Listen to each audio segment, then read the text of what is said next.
It's time to talk sports. It's Hacksaw's Headlines, a panorama of the world of sports, stories, comments, and opinions. Now, here's iconic sports talk show host Lee Hacksaw Hamilton and co-host John Riley.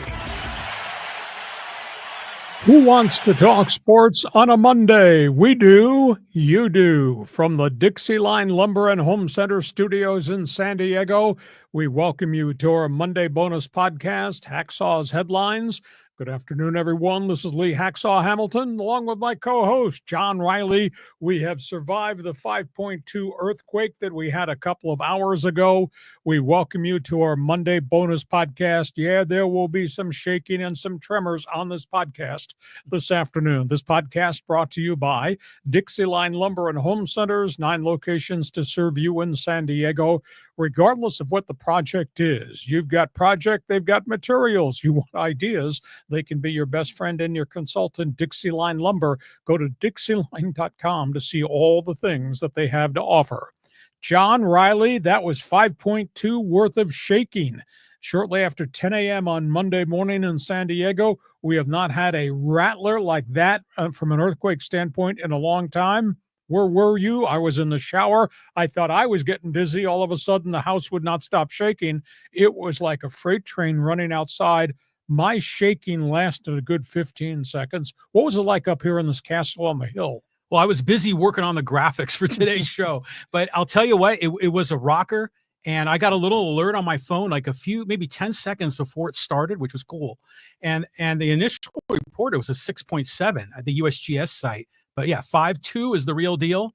And so far, just some rock slides. Yeah, and some aftershocks, etc. But we haven't had that in a long period of time. So we're going a lot of different directions on this fans podcast. Item 1, we do sports talk the way it should be done. We have an absolute ton of topics we put on the table every day. Item 2, we do something here called Fans Forum, where we give everybody who's with us on live stream, regardless of the platform, the chance to stand up, sound off, ask a question, make a statement, and get yelled at if they wish. Just explain to everybody, quit smirking. This is all your fault. You created this. Just tell them about how Fans Forum works. I'm just smirking because everyone loves to take shots at you, in sports and otherwise. But at any rate, you got a question or comment in the world of sports for Hacksaw, just type in your comment on the live chat on X, YouTube, or Facebook, and we'll get you involved in Fans Forum. Also want to remind you, I have my website. I write on it every day of the week. It's LeeHacksawHamilton.com, an absolute ton of sports. You like baseball, there's wall-to-wall coverage, all things NFL, a week out from the draft. We're talking NBA playoffs, which are right there in front of us. Here comes the NHL. You're big into golf and what happened at the Masters. You want to talk NASCAR, F1, IndyCar, soccer. I cover it all. Check the website every day. It's posted first thing every morning. Now, you can get a sneak preview of what is on the website early if you join Hacksaw's Insiders Group. If you go to my website, there's an orange box right on the homepage. Fill that out and get on the email list because we make available overnight the written version of the best 15 minutes in sports. You'll get access to it. It'll be there the first thing every morning. Check the website every day. You'll really like it. You're on social media. I know you're on social media. I want you to join my Twitter all-star team on X. Just type in my name, Lee Hacksaw Hamilton. Hit the follow button. My handle is at Hacksaw1090. Follow me because I put a lot of stuff up there. And we put a volume of stuff up on the YouTube channel during the course of the week. If you share, tell everybody what we do Mondays and Thursdays at 1:30. And then subscribe on the YouTube channel. When you do that, you'll get the alert every time there is new video that we put up on the YouTube channel. I want you to follow us that way. Give us a thumbs up. That helps us a great deal because we don't have any friends right now. Just give us a 5-star rating. That would help us a lot. Did I cover it all? You got it all, man. You got the shtick down. Okay, so we're going lots of different directions. Let's start with page 1. That was theater. That was really good. That was golf at its best. Yeah, Rory finally got the green jacket, Lee. Rory McIlroy was unbelievable. You talk about the guy from Northern Ireland gets to wear the green. It ended a 14-year journey for Rory McIlroy to get the Masters Championship. And what a final round it was. He made every big shot he needed to make. He missed a whole pile of putts that he had to make. He pushed the thing into overtime so we could have another extra hole to watch it. It was spectacular, him fighting off Justin Rose, or him fighting off his own self-destruction. And I think at the end of the day, when you looked at the big full-screen shot of the 18th green and you saw fans 30 rows deep cheering for this guy, it drove home the point to me, Rory McIlroy has become the fans' man. Boy, you talk about a guy that's accomplished everything except winning at Augusta, and he accomplished that yesterday. And when he made that final 2-foot putt on the extra hole, he crashed to the green and wept like a baby. It was like 1,000 pounds of weight was taken off his shoulders in his career by virtue of that accomplishment yesterday. And you just think about what happened during the course of that tournament. He started the day, John, with a 3-stroke lead. That lead was gone by the second hole on the final day. Double bogey to start, first hole, second tee shot into the bunker, and suddenly Bryson DeChambeau had the lead. And then all of a sudden, Rory McIlroy just got focused and started to reel off birdies and birdies and birdies. And then he made the turn, he built a 5-stroke lead, and then he gave it all back. On the 13th hole, he hit one off a side of a hill into a creek. Double bogey, follow that up with another bogey, and suddenly the lead was gone. And suddenly we had the guys bearing down on him again, DeChambeau chasing him, and Justin Rose came up with 5 birdies in a 6-hole span. And I thought to myself, holy cow, this is going to wind up being a 3-way war in the final couple of holes. Yet Rory was able to survive. McIlroy hit a bunch of critical iron shots starting on about 14 that really saved him. Now, he had trouble with his putter. He missed 4 short putts, but yet the irons kept him in play, and the other guys couldn't make shots down the stretch. DeChambeau self-destructed completely with back-to-back shots in the water, took 2 double bogeys, and that was the end of his day. Rose was right there at the end, but Rose could not sink a 15-foot putt on the overtime hole, and Rory McIlroy with a great iron shot got within 2 and popped it in to get the green jacket. But man, it was just great theater. Yeah. Sunday was fantastic. And like you're saying, the drama, he's ahead, he's in the creek, he's in the trap, got to go to the extra hole. But even Saturday morning, I mean, he was just on fire, eagle, birdie. Yep. And so it was a great tournament. The part that was special to me was when he had clinched the green jacket. And like you said, he fell to the ground on the green. But as he walked from the green to the clubhouse, all the hugs, all the high fives from family and from other, people in golf, other players, teammates. He legitimately was the happiest man on earth right there. You could just feel the emotion and the joy. And I mean, we've seen like Tiger Woods go through that walk before, and it's nice, it's exciting, but it was different with Rory this time. Yeah. It took 18 minutes for him to get off the green, walk through the crowd, get towards Butler's cabin for the ceremony. 18 minutes. And I thought Jim Nantz was spectacular on CBS. He stepped away from the mic and they went silent, the broadcast crew. They just let America see the outpouring of respect and love. And the competitors came out of the locker room, led by Shane Lowry, fellow Northern Ireland guy, to congratulate him.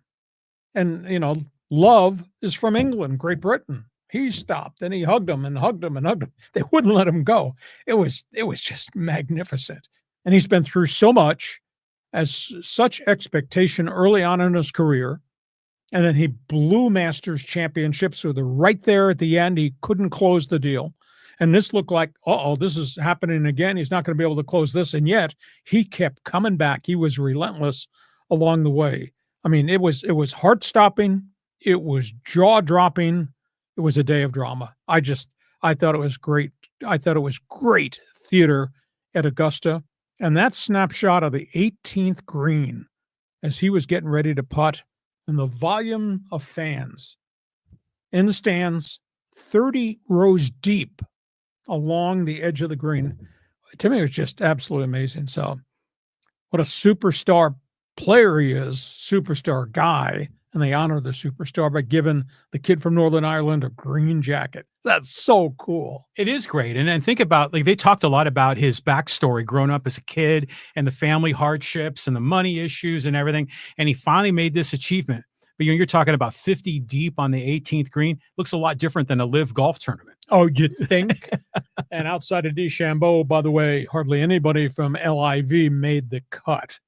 Boy, the TV ratings are going to have to be through the roof. They'll be out either later tonight or first thing on Tuesday. So you're a golf fan. How cool was that? And we've seen greatness. We've seen Tiger Woods dominate, but that was not the type of relationship Tiger and the fans, Tiger and everybody else, as we saw yesterday. The outpouring of emotion from the fans and him stopping there to shake hands and give a fist bump to all these people he didn't know as he was walking up towards Butler Cabin. It was absolutely cool.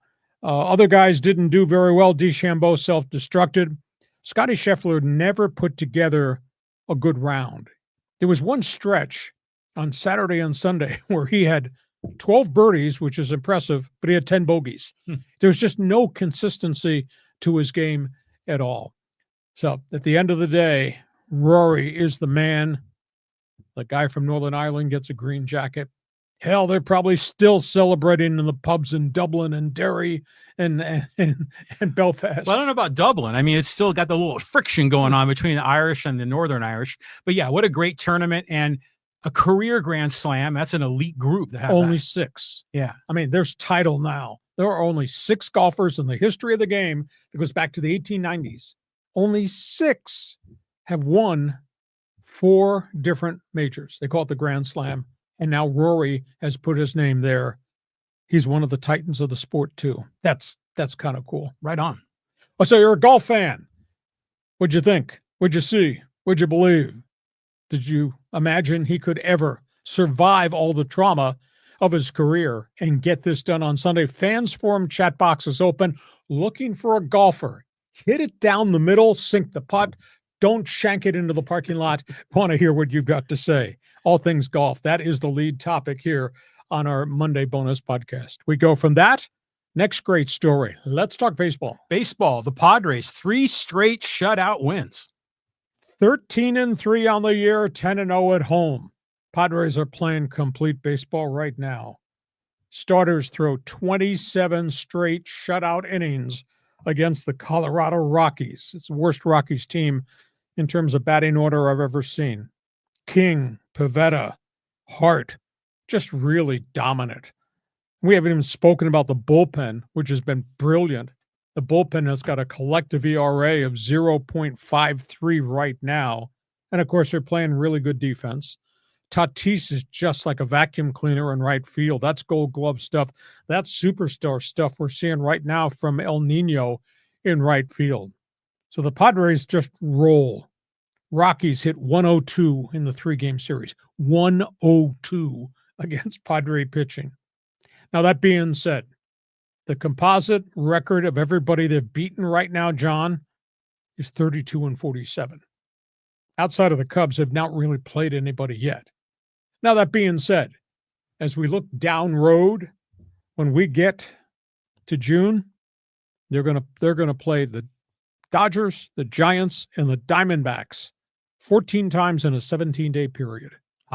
So big names are still on the schedule, still to come. And how about the National League West? The top 3 teams in the National League West are 32-10.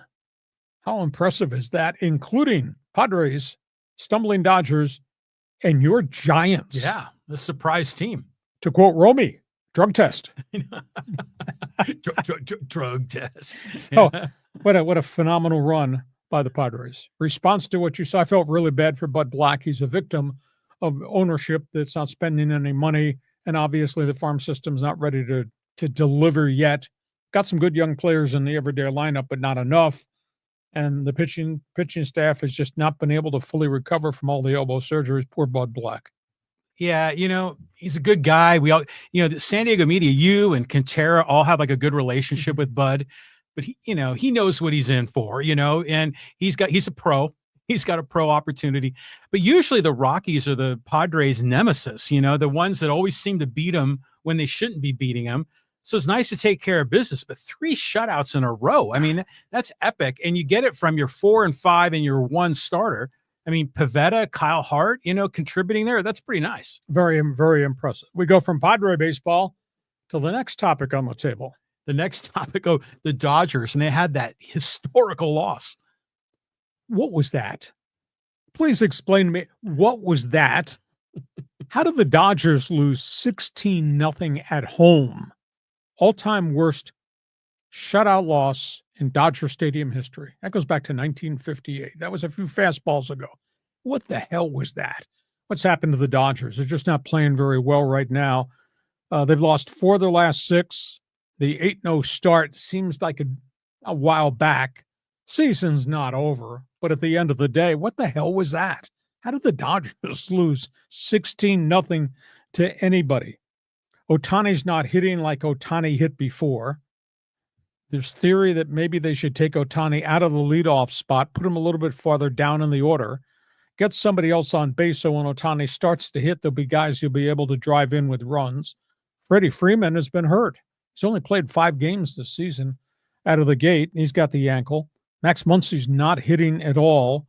You add into that the defense has been very spotty in center field, very spotty in parts of the infield. Tommy Edmonds and Teoscar Hernandez are the only ones that are really hitting, and Teoscar's only hitting home runs. He's not hitting for batting average right now.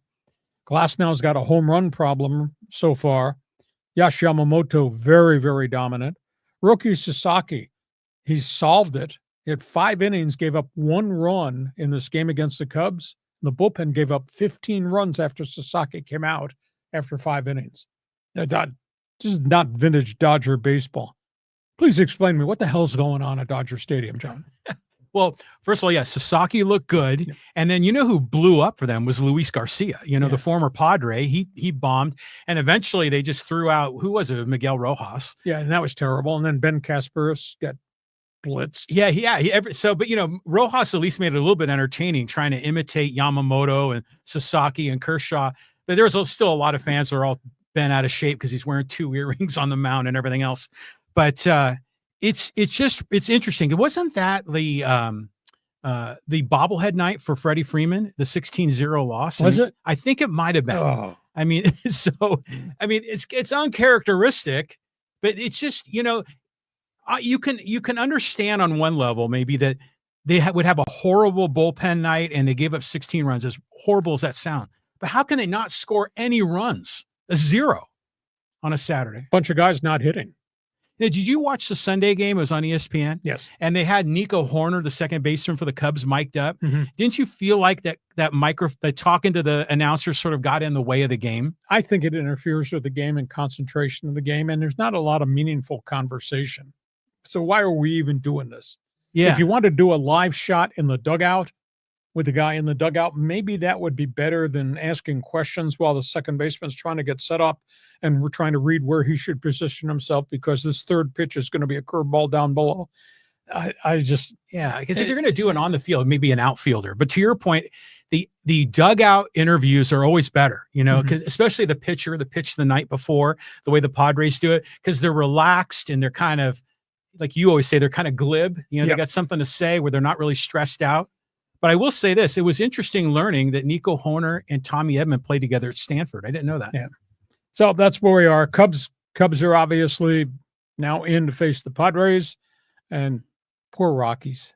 Rockies got to go to Dodger Stadium now as they continue this death march of a road Have you seen trip. the Rockies' new city connects? No, not yet. They're very interesting. I mean, you know, it's like Purple Mountain's Majesty, right? You know, so they're really kind of taken off on that thing. It's gotten mixed reviews so far. Okay. Third team we're talking about, this is off the field. Angels. Angels are in first place right now. Angels have played a lot of games on the road. This problem off the field, this is a terrible story that just broke overnight. You remember the public relations director, Eric Kay, the guy that had a drug problem and was peddling pills to other Angel players. And one they gave a pill to was Tyler Skaggs, who overdosed on fentanyl that was in the pill. Eric Kay went to prison.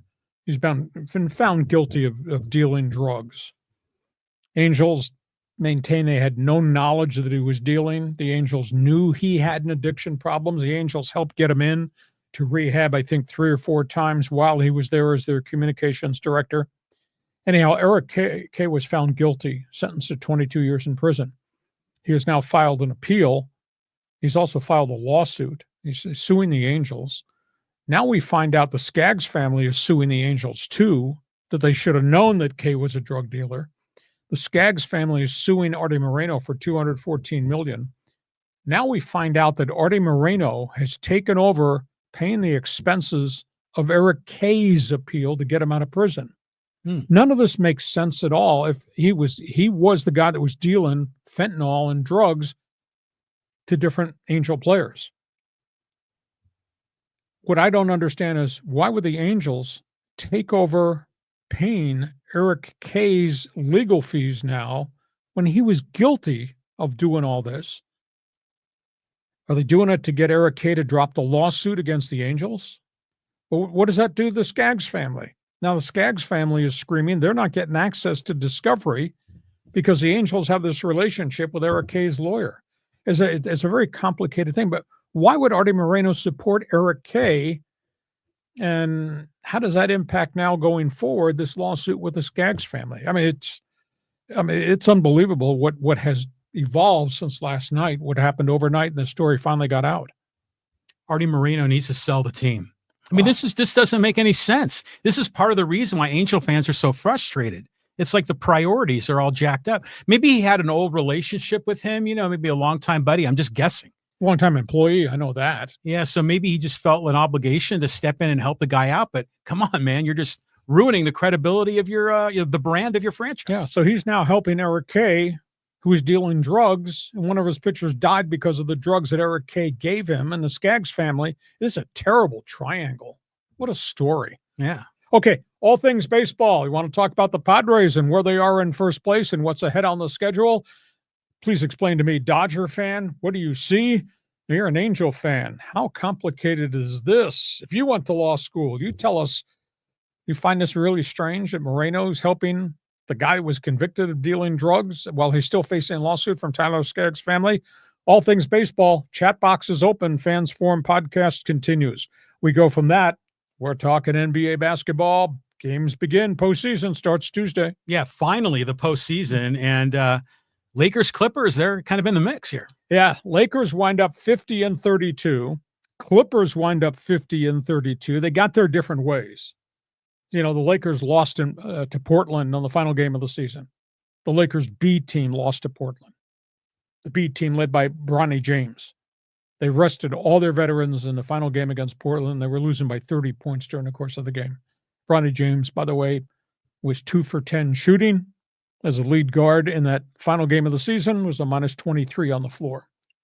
So anyhow, the Lakers rested everybody. It's a really good Laker basketball team. If they're hitting their offense, because they're not playing a hell of a lot of defense. But I'll tell you, with Luka and LeBron and Austin Reeves, and maybe some contributions, depending what night of the week it is, from Rui Hachimura, that's a pretty good, pretty explosive Lakers offense. And then there's the Clippers. They finished with the same record as the Lakers at 50-32. The Clippers are really dangerous. They had to win their final game. They did win their final game over Golden State. Amazing performance by James Harden, went for 38. Tremendous performance by Kawhi Leonard. He had 33. And John and I have talked about that center that's getting no national pub. Ivica Zubac went for 22 and 17 rebounds. This is a 6-man team, maybe a 7-man team, that I just happen to think is really, really dangerous. Clippers are storming into the playoffs, John, having won 8 straight and 18 of their last 21. And they're going to get this whole week to rest and prepare for whomever they're going to play in the first round once we get through the play-in games. So, you like the Lakers' explosiveness, or are we rooting for the Clippers? Because that looks like a really complete basketball team right now. What do you think? Well, I watched the Clippers Warriors game, and that was really entertaining. Sure. It went to overtime, and it was nice seeing a basketball game where there was something on the line here, and they were playing for real. And you're right. I mean, Harden and Kawhi, I mean, they were terrific, knocked out the Warriors. That's my childhood team, but the Warriors are going to be in one of those play-in games, right? Exactly. So, the Lakers at the 3 seed, and we after all we've been through this regular season, the Lakers were world beaters, then they were in the tank. We didn't know what to make of them, and now you land at the number 3 seed. That's okay. And in terms of scary teams, I think the Clippers are really scary. I think Golden State, even with the arrival of the controversial Jimmy Butler, Golden State's playing really good basketball, even though they got to participate in this play-in game. And, Denver, they're playing better for the interim coach.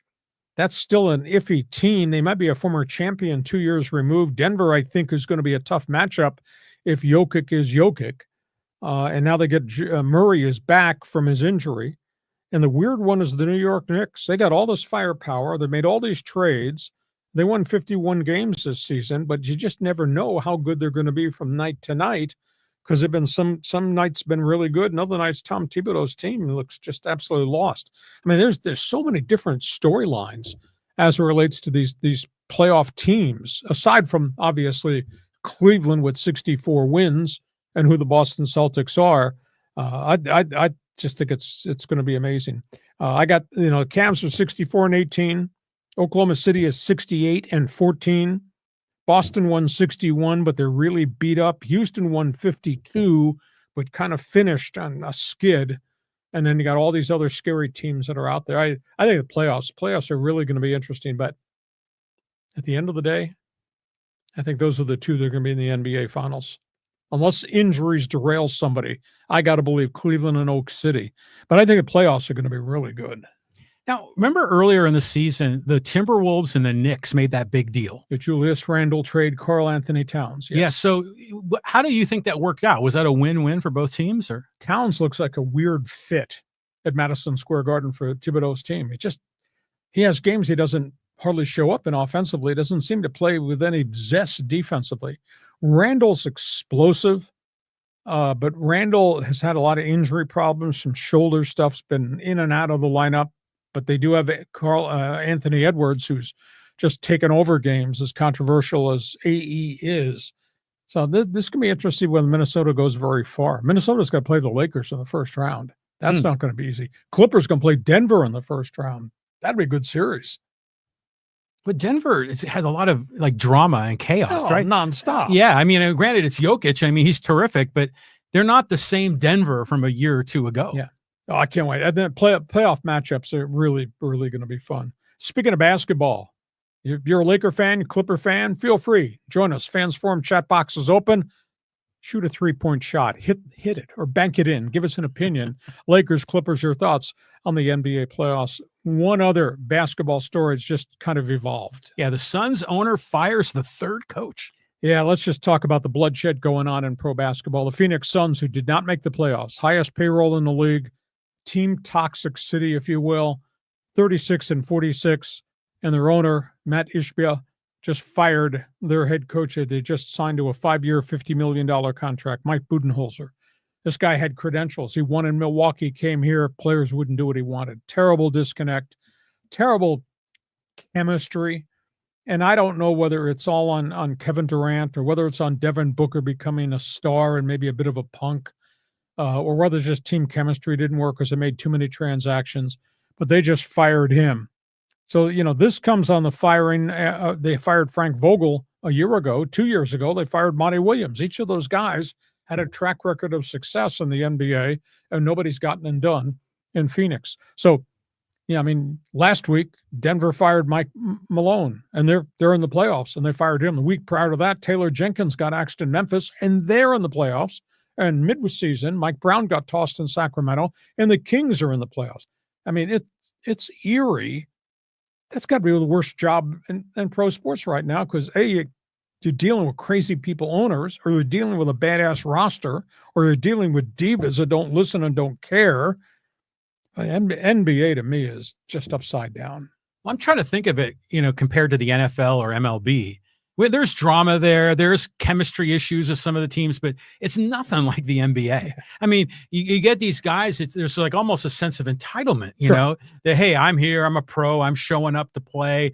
But when I want to play. When I want to play. No one's really playing defense. Oh, the chemistry's not working. So what? I get my check first and 15th. Yeah, so you have Durant, and then what's the other kid on that team? Devin Booker, superstar Booker. guard. Yes. And Brad Beal, who was supposed to be the third piece of the equation, he's had nothing but injuries. And there's a bit of an attitude issue there too. But I guess, the owner's spending big money. He wants results, and he's not getting it. No, he's going to pay. They're going to hire another coach. He will be paying 4 coaches, 3 of them not to coach in Phoenix. Really? Yeah, because he owes Budenholzer. He owes him 4 more years and $40 million. Unbelievable. Yeah, I mean, he's got money to burn. And he fired Frank Vogel before that, the ex-Laker and Indiana coach, and Monty Williams. He's still paying on those guys. Unbelievable. Just absolutely amazing. All things NBA basketball, feel free to jump on board. We get to halftime. Our Monday bonus podcast is brought to you by Dixie Line Lumber and Home Centers, 9 locations to serve you in San Diego. You got projects, they've got materials. You want ideas, these guys can help you. John, just walk us through who Dixie Line is, what Dixie Line can mean to anybody that's watching us on this live stream or following us. I mean, Dixie Line means a lot of things to a lot of different people. For contractors and builders, it's a lumber yard. You can drive your truck through. They'll load you up. It's a terrific lumber yard experience, a lot different than going to the big box stores. But, for other things, like, for example, let's take a look at some of the kitchen cabinets that they have. That, they'll work with you, help you redesign your kitchen, help you with the countertops. They do the same thing with bathrooms. They've got door and window consultants that'll work with you. They'll do decking, all kinds of great things to help upgrade your house. Dixie Line Lumber, 100 years in San Diego. One of the pillars of society in San Diego. Full disclosure, John comes into my house, sees my man cave, sees all my bookcases and books everywhere, and says, I should call Dixie Line and they should come over here and they could install some real unique bookcases for all these books. It looks like the Rancho Bernardo Library. Your man cave is awesome because it's got all these like baseball encyclopedias and history books and program guides from God knows when for all these different teams and videos that you've got stacked up, and then pictures of you like in the newspaper or artist renderings of Hacksaw. It's great. Yeah, you're gonna have to do a walkthrough tour of your estate. We should do a walkthrough in your man cave with all the baseball cards on the wall. That's pretty good. That's too. Pretty cool too. Okay, all things Dixie Line. Dixie Line Lumber, 9 locations to serve you. Just find out who they are. Just go to DixieLine.com. Check the website. Great explanation there. John, when we're done with topics on the table, because we're doing sports talk the way it should be done, we're letting the fans take over again. For everybody who's new on the live stream, explain what Fans Forum is. Okay, so Fans Forum is your chance to talk to this man, Lee Hacksaw Hamilton. And I know you all got a question or a comment. You got a hot take. This is where you can just drop your take, live chat on X, on YouTube and Facebook. Although I'm not sure if the Facebook is working right now. Most everyone's been kind of chiming in through the YouTube channel. So that's the best way to get involved today. And just leave your comment there and we'll get you involved in Fans Forum. Okay, Fans Forum coming up right at the end of the live stream broadcast. If you like sports, please check my website. I write on it every day. It's LeeHacksawHamilton.com. On the home page, there's an orange box right on the front page. Fill that out. You'll get on the email list because we also send the best 15 minutes in sports out via email. It's there in your email box every morning. So check that out.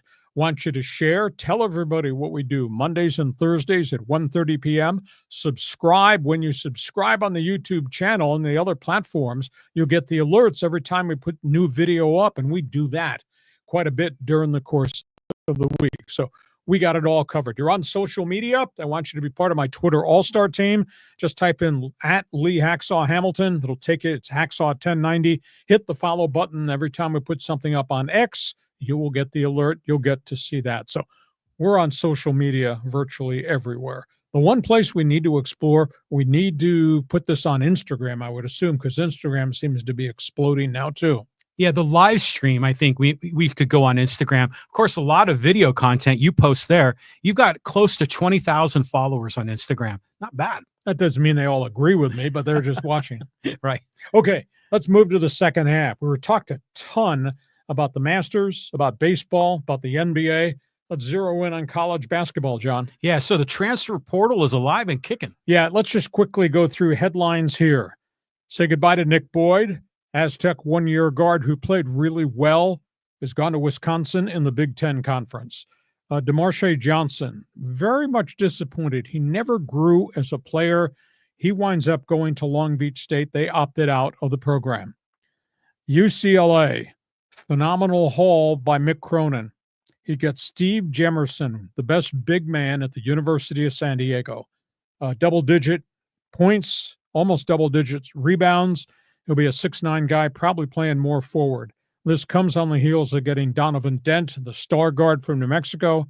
He's transferred to UCLA. They also picked up a center from Mississippi State. They picked up a point guard from Missouri, Kansas City. So Mick Cronin's done very well. Michigan got UCLA's big man, and I was stunned that Ade Mera defected. That's a 7'3" European center, and he left UCLA after Cronin had worked so hard in one given year to make him an established big man. He winds up going to the Big Ten. A little bit surprised there. Maryland gets the ex-Aztec, Elijah Sanders, who jumped ship from Virginia after just 1 year. He winds up going to the Maryland Terrapins and their new coaching staff. And the exit list is complete at UCSD. Hayden Gray, their very fine guard, he hits the transfer portal. It would not stun me to see him wind up at New Mexico, along with Josh Hart, the great high school star from Carlsbad, as Eric Olin tries to fix all things New Mexico basketball. So here we are on the final days of the transfer portal in hoops. A lot of movement. Yeah, these mid-majors are a farm system for the Big Four exactly. conferences. But imagine if you're Steve Lavin, you're trying to build that program at USD and you lose probably your best player. I mean, that's got to be crushing. Well, they lost the best big man. Now, he did retain 2 of his leading scorers, but that's all. And again, Lavin's going to have to use his connections, and he's got them everywhere, to get other transfers to come into USD. But it spins back to the original argument. Do they have the resources to have any type of competitive ability in the NIL market? Because they're going to have to pay like everybody else is paying to get these guys. Yeah. And then Hayden Gray, he was a hell of a defensive player. Yes. So wherever he goes, he's going to be a huge asset. I know some Aztec fans are saying, hey, why not come back to stay in San Diego? Well, they got so many players here. I don't know how much other space is left on the Aztec roster. I'll just wait and see if he winds up in Albuquerque, because if that's the case, he could go and he'll play a lot for Eric Olin going in the front door, because the Lobos have lost all their players. College basketball, feel free. Jump on board if you have an opinion. We go from that. We're just a week and a half away from the NFL draft. Yeah, the rumors are flying right now. Well, rumor mill everywhere. Let's just run through this. Everybody around the National Football League that I network with, and they come from all different angles, telling me that it looks like Tennessee has changed its mind, and Tennessee's going to take the quarterback at number 1, Cam Ward, which means they're giving up on Will Levis, or Levis will be the backup quarterback. Cam Ward's worked out twice for Tennessee. He's thrown every type of pass there is. They think the kid has grown enormously, mentally and emotionally. He's played for 3 different schools. He started unrecruited at NAIA Incarnate Word, which became a Division II program. He went to Washington State, did really good things in the waning days of the Pac-12, and then wound up with the Miami Hurricanes, thrown 162 touchdown passes in his career. We hear Tennessee changed its mind. They're going to take him at number 1. Cleveland is sitting there at number 2. They're void of quarterbacks. They're evidently not going to take the Colorado quarterback. They're going to take the Colorado cornerback. Evidently, they're going to take Travis Hunter, who's a really, really fine football player. New York Giants at number 3. They got 2 old quarterbacks, but maybe they're going to rent them for a year. Maybe they don't think the Colorado quarterback's the right guy. The Giants reportedly, and have met now twice with Abdul Carter, the great pass rusher of Penn State. Here's the intriguing story that just broke. The New England Patriots, that logo on the right-hand side of the screen, New England has informed people they're willing to trade out of the number 4 spot. Mike Vrabel has had a really good offseason in terms of veteran free agents. They're willing to drop down a couple of slots, still get a really good player. What they're doing is they're shopping number 4, saying, anybody behind us want Shedeur Sanders? We're willing to make a deal. Now, I don't think they want to drop from 4 down to 21, Pittsburgh's pick, but they're willing to trade back. In terms of the Steelers, Really interesting. I mean, their name has been linked to Shedeur Sanders, and they have worked him out. But their name also over the weekend was linked to Jackson Dart of Ole Miss and Jalen Milroe, whose stock has bounced back, the quarterback from Alabama. There's a theory that Pittsburgh at 21 might take one of those two quarterbacks. Now, if Shedeur Sanders falls, or their chance to trade up to get Shedeur Sanders, would they do that, or would they take the Ole Miss quarterback or the other quarterback? The big issue is to go from 21, where Pittsburgh is, to go to New England's pick at 4. You'd have to pay a very steep price. I can't see the Steelers probably doing that. So keep an eye on this Pittsburgh storyline. They like Dart, and evidently Milroe has impressed an awful lot of people, though I thought he really had a shabby second half of the season. Big story off the field is in New Orleans. Derek Carr, legendary quarterback, has a degenerative shoulder issue, needs surgery, could miss the whole season. They got a massive salary cap problem with him.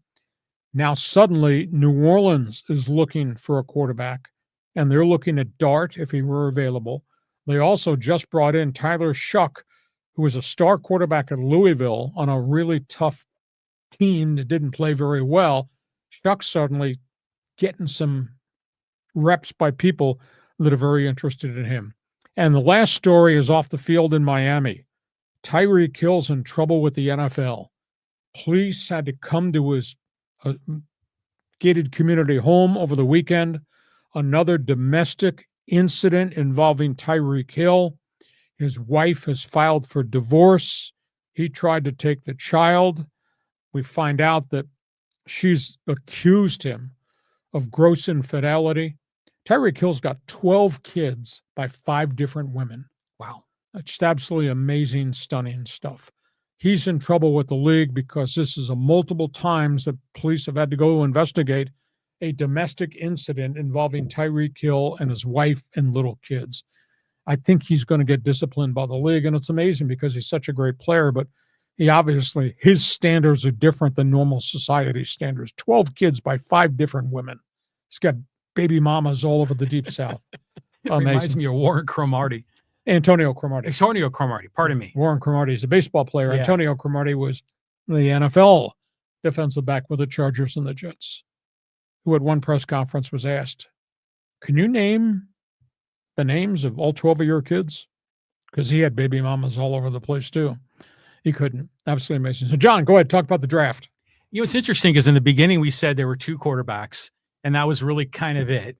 And now we're seeing Cam Ward kind of surge. We're seeing Shedeur drop, and now everyone's looking at all the other options like Dart, et cetera.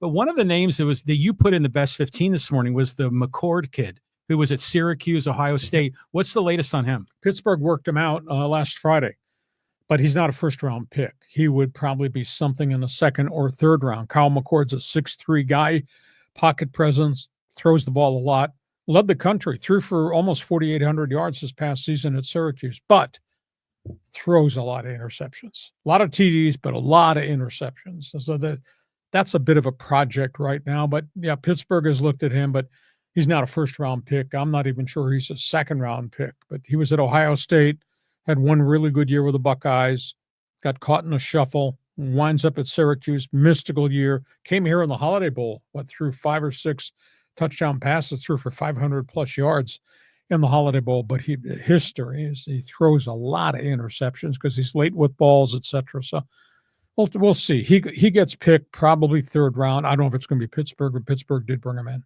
Yeah, it's like Pittsburgh and the Giants are the 2 that you can't figure out what's going on. But isn't Aaron Rodgers going to go somewhere? He could go anywhere he wants if he'd make the decision, but that's not happened. Weird. Yeah, and, the Giants have already got 2 quarterbacks under contract. They got Jameis Winston. They got Russell Wilson. So I don't know where Aaron Rodgers, if he doesn't go to Pittsburgh, where's he going to go?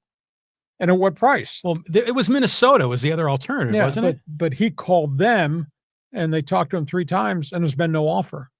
And Minnesota, for the most part, seems to be willing to put all their eggs in the basket of J.J. McCarthy, who they now say is ahead of the curve in the rehab from the meniscus surgery and is going to be cleared to take part in all the OTA workouts.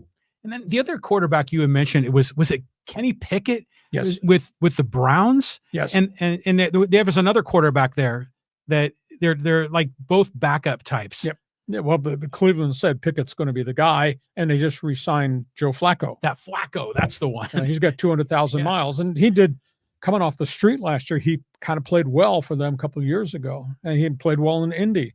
But he's 41, 42 years of age. He's not going to go very far, I don't think, with Joe Flacco. So we're a week and a half out. We're going to do a lot more about the NFL draft. You're into pro football. Feel free. Jump on board. Fans Forum chat box is open. Last topic on the table. We're going all over the street with this one, John. Yeah, we are. The high-speed sports wire. San Diego FC kind of came up short this week. San Diego FC, both on the road. San Diego Wave, both lost. I guess the bigger question, I mean, San Diego FC is 4-2-2, I believe now. Mm-hmm. Playing pretty well, but fell behind early. Goalkeeper took a foul in the box. You never, ever see that. It was weird. CJ Dos Santos took a foul in his own box, which led to a free kick, which led to the goal that, put San Diego FC in the hole, and they never recovered. And then they gave up 2 more goals in about a 7-minute span, and they were in a big hole, and they tried to fight back too big a hill. San Diego Wave, brand new coach, almost a brand new roster, new general manager. They got beat on the road by Kansas City, got shut out. I got a bit of a strange soccer question about those two franchises. Is there room enough in this town for both these franchises to be successful? Yeah, why not? I mean, they're both drawn, right? I mean, especially the way the Wave kind of draw a lot of, young girls and families. Mm-hmm. I think it absolutely can work. Okay. Because SDFC just kind of owns the soccer community emotionally now. The Wave had such a miserable season last year. The firing of the president, the general manager, the coach, the turnover of the roster. They've lost a lot of their named players. It's almost like it's an expansion team. And I'm just curious, if they're not winning and SDFC has come out of the gate so quick and they're drawn 25 to, they say, 30,000 at Snapdragon, can both these franchises coexist and be successful at the gate now? Or has MLS stolen the thunder? Well, there is some of that. I mean, because I don't think the Wave are going to be selling it out every time they have a home game. Mm-hmm. But I think there's enough of a soccer base here with young kids that are going to want to go see the women play. Okay, let's talk soccer. That next logo down there on the middle line, Liverpool. Liverpool has ended the threat that their superstar would leave and go to Saudi Arabia. Mo Salah has turned down bigger money from the Saudi Pro League to re-sign with Liverpool. He scored 32 goals this season. He's a great player. He's an Egyptian. He's really become the standard-bearer star in the EPL until Harry Kane comes back. That's the rumor that will not go away, that Harry Kane, the English star, the captain of the English World Cup team, who's playing for Bayern Munich, may ask out of his deal and might come back to the English Premier League. So keep an eye on that. But Liverpool re-signs Mo Salah. He's a great player. The other one, that's Inter Miami. Get this. They're the ones, of course, signed Lionel Messi a couple of years back and have become flagship of MLS because of Messi. Now the report is that they have added the negotiating rights to Kevin De Bruyne, the great midfielder from Manchester City, who's leaving the English Premier League in June at the end of his contract. Boy, Manchester City, that's their decision to let one of their captains go. Got a lot of miles on him. But man, if he comes and lands in Inter Miami with David Beckham's team, with MLS, with Lionel Messi, holy cow, are they going to be good. So, soccer fans, we talk a lot of soccer on this podcast. You need to corner kick us a comment in the Fans Forum chat box. NHL hockey, we're getting to the end of the season. The Montreal Canadiens have made the playoffs, and it's been a long road back. Montreal has just signed the top young player in Russia, Ivan Demidov, who scored 19 goals in the KHL, which is their professional league. He's only 19 years of age and has just signed in Montreal. He suited up for his first pro game last night. This kid's got skill. This kid's got speed. Montreal's building, and they got a lot of really good young players, but they convinced the Russian player to come join them. And speaking of hockey, I admit I tuned away from the Padre game to watch a bit of the final championship game of the Frozen Four, the NCAA hockey tournament. Western Michigan knocked out Boston University to win the NCAA hockey title for the first time. They played hockey in Kalamazoo for 52 years. And it's the first time they ever got to the Frozen Four, and they won it. And I went through their roster. 3 of their top forwards are from Scandinavia. Sweden and Finland are playing at Western Michigan University. I said, how in the world did that happen? Well, it's contacts. This college coach at Western Michigan's got contacts in European hockey, and he found 3 kids that academically qualified that wanted to come here and then wind up in the NHL. And they beat Boston University, and they beat them bad, 6-2. And Boston University's Terriers are a historically great program. All the big names got knocked out in the tournament. There was no Boston College. There was no Minnesota Duluth, no University of Denver. Those have really been the flag bearers of NCAA hockey. None of them got to the finals. Boston U got there, and Western Michigan ran them out. What's going to happen next? Everybody's going to see what happened at Western Michigan, and they're going to figure out how those guys in Kalamazoo could get these kids here. They're going to start recruiting Scandinavian kids, because that's where the next wave of good young skill talent is. And I watched the Scandinavian kids. They all played on the same line. I watched them skate, and Boston U's kids could not keep up with their speed. So trust me, the wave is coming from Scandinavia to college hockey. It was a really great game. And, of course, Western Michigan was in the conference that I broadcast, the Mid-American Conference. That's so great for them to have that kind of success in hockey, of all things. Okay, John, so we talked a lot of soccer. Go ahead. Couple of things here. First of all, I love the Western Michigan story. It reminds me of Randy Bennett at St. Mary's. Sure. Having the pipeline of Australia and other. It's a way that these coaches have kind of outsmarted the system and are able to beat the top teams with this innovation of bringing in this foreign talent.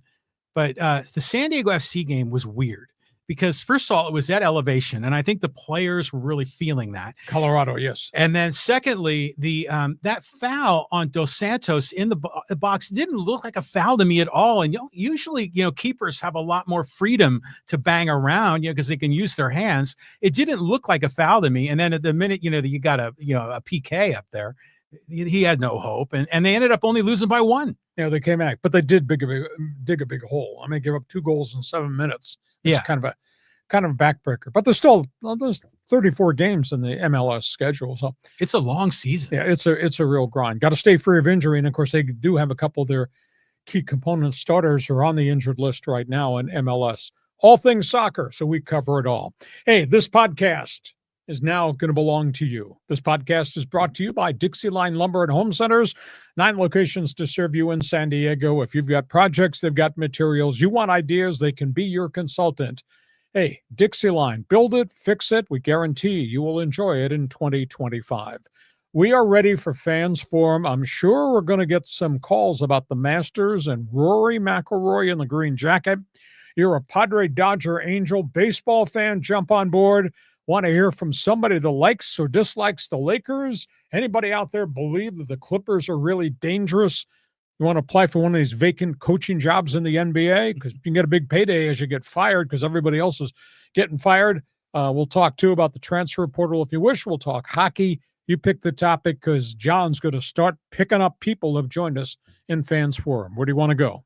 Okay, there's just a lot of good places to go here. But let's just start at the top of the list here from Carlos. He was in real early. He says, go Kings, go. Playoffs are here. LFG beat the Oilers.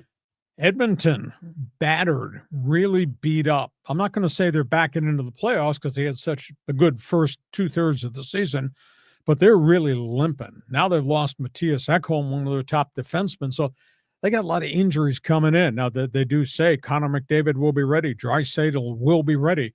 But tell you what, the Kings have home ice advantage. I mean, think about this. The Kings it's 35-4 at home. Best home ice record of anybody. I don't know if Rob Blake's going to get any votes for general manager of the year. But, boy, he's finally put together a team that can score, and they're getting scoring from all their lines. And Quentin Byfield is averaging a point a game down the stretch. And this is the young 21-year-old kid that they force-fed. That's a really good team. And Darcy Kemper's really good. I mean, anybody this side of Connor Hellebuck in Winnipeg, Darcy Kemper probably deserves to get some votes for Vezina Trophy. So, and the Kings get the Oilers here. Home ice advantage here. 4th year in a row they played the Oilers in the first round, but the first 3 years was up there and they got knocked out of the playoffs. Payback. Well, are the Kings the only West Coast, Pacific time zone team? No, Vegas. Vegas is in the playoffs? Vegas won their division. Okay, pardon me. Okay. Yeah. So, but just those two. Right. Because no Vancouver, no San Jose, no Anaheim. Right. Certainly no Phoenix, Utah, none of that, right? Yep. Okay, well. And the Kings are hot. And the Kings are complete. That's a team that's playing with great, great confidence right now. Right on. Well, hopefully they get a chance to knock off the Oilers. It's been a while. Payback. Okay. Let's go here to Callan. Talking about the Masters. He goes, afternoon, gents. Not going to lie, Saw and John. I was glued to the TV for the finale of the Masters. What a roller coaster of a day. Congrats to Rory. And more importantly, it remains the PGA is greater than Live Golf. Exactly. I mean, I'm trying to think. One of the national writers wrote a column. LIV has lost all of its juice. They're paying all this money for the 4th year in a row to all these guys, and nobody's watching and nobody's paying attention. And outside of Bryson DeChambeau, nobody did anything at the Masters. There were 12 LIV guys that teed off as part of the 95. And DeChambeau was the only one that accomplished anything. And all the guys didn't make the cuts. I mean, staggering names. Koepka didn't make it. Dustin Johnson didn't make it. Phil Mickelson was shooting balls into the water. His game is obviously in the rearview mirror. He didn't make it. So I don't know how they're going to solve the LIV thing, because there's talks are making no progress at all. And all of a sudden the PGA, which they had said Thursday in a press conference at Augusta, we're developing our own stars. It's almost like the PGA is of the opinion, hell, maybe we don't need to have this conversation anymore, that we have all these young guys. My God, look at the Masters and the pouring out of emotion towards Rory McIlroy. As I said, I think he's become the fans' man. Yeah, the PGA's got to love it, the way like Brooks Koepka kind of wants to come back home, you know. So it may end up dissolving if the players decide to jump back. But, you know, you were watching DeChambeau in the tournament. He was still wearing his Live Golf gear, right? Yeah. With the team logo. It was like a skull with the T's as crossbones. And I thought, how does Augusta approve that? Because they're supposed to approve what the guys wear, and how they allow him to wear his LIV stuff. I didn't understand. It was interesting, though, that he had very few corporate sponsors. So like the hat, the shirt, you know, the collar, the sleeve, not nearly as many. So I imagine Live Golf is probably funding all of that. But it was a great tournament. And by the way, Xander Schauffele kind of snuck into the top 10, which is nice. He's been fighting back from the fractured rib. He's really had a tough first third of the tour so far, trying to find his game and stay healthy. Yeah. So, you know, it was a great tournament. It was the Masters, which was terrific. And Rory finally cashes in. That's good to hear. And, you know, did you hear the other sidebar story on him? He filed for divorce, but now he's reconciled with the wife. Is that right? And so hopefully things really work out for him. Yeah. Tell you what, he means a lot to the game. He means a lot, I think, to Ireland, to the country of Ireland. And he is so respected. He and Justin Rose are pretty tight. And Justin Rose is from England. And Justin Rose has been a great spokesman, veteran golfer. And part of my heart was rooting for Justin Rose, because he's been so close and he's had such heartache not to be able to get there. And man, he put on that show. He had 5 birdies in 6 holes. He had 7 birds in 9 holes. And then the thing got to overtime, and he just couldn't make the 15-foot putt. And there's McIlroy hitting an iron to within 2 feet to finally sink it. Well, Justin Rose, by the way, he was born in South Africa. Yeah. And but I remember, you know, you ever follow Leisure Fryer on X? Sometimes, yes. Yeah, he's a good guy. And he was saying, he goes, he couldn't believe how many putts that Justin Rose missed on Saturday. Mm-hmm. You know, so it was great to see him roar back to this. And when McIlroy missed that putt for par on the final hole, on the 18th, and you're like, oh no, you know, it's happening. Yeah, it's going to blow up on him again. But, you know, he got the birdie on the final hole, and it was a really entertaining tournament. Rory he's meant so much to so many people as a leader in golf. And he was one of the ones who was trying to lead during the course of the merger talks, and then finally stepped away from the PGA negotiations. But man, feel good. That final picture, that's the picture I have in my mind of what Rory meant to everybody. That final picture of the 18th hole and those fans 30 rows or 50 rows deep cheering him on, shouting, Rory, Rory. That was so cool. That's a snapshot for everybody's scrapbook. Yeah, and the 18-minute walk. Yep. You know, back to the what is it called? Butler's Cabin. Butler's Cabin. Where they give him the green jacket. Yeah, that was all great. right, Callum, thanks for being with us. Go ahead, John. Okay, let's go here to Sir Hermes, and he goes, "Hey, great work, gentlemen. Definitely my number one source for MLB, NBA, and NFL news. ESPN, who? Fox Sports, what? Well, we do sports talk the way it should be done, which is lots of topics, lots of information, throw a few opinions out there, and then we just let you respond. Hell, if there was technology and an actual way for us to take phone calls, hell, we might even do that. But we got our hands full technically just doing what we're doing. But we're glad to have you on board. So spread the word. You people, everybody who follows us, and I don't know what the total number is, but my God, it's in the millions of people that are sampling everything. John knows all the metrics. But you people can really help us grow this thing. By what? Sharing? How do people get the word out about what we're doing? Well, 4 things: like, follow, share, subscribe. So liking it, when you click on that like button or the love button or whatever, that's telling the algorithm that people like this content. So they're going to serve it up more. So like, follow, you know, on X and other platforms, share with your friends. That makes a huge difference in the algorithm, but it's also a great way to, you know, let people know about Hacksaw.